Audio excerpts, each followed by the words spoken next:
One of the iconic Stanley Park totem poles was dismantled and moved across town today for some much-needed restoration work. CTV Shannon Patterson now on what needs to be done to ensure the pole can be enjoyed for years to come and where it'll be displayed next.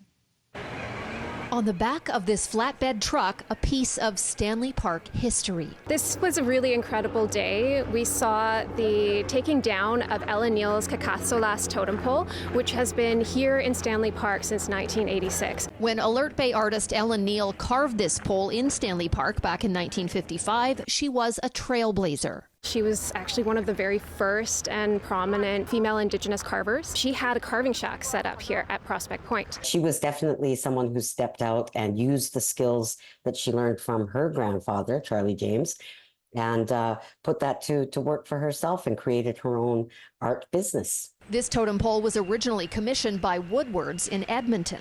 When the department store closed in the mid-'80s, it was donated to UBC's Museum of Anthropology. It was loaned to the Vancouver Park Board and placed alongside others in Stanley Park. So it's been there a number of decades, and the conservators from the Museum of Anthropology did regular checkups on the pole. That's actually how we discovered that it was starting to rot a little bit in certain places that would have really compromised the pole. So the Neal family made the difficult decision to move the pole from Stanley Park to the museum for much needed restoration. The conservators did say that it could take anywhere from 6 to 8 months to make sure that they debug the pole, because there's definitely been critters setting up house in there. And some detailed restoration work is going to be undertaken so that it can stabilize it and restore it back to its original beauty.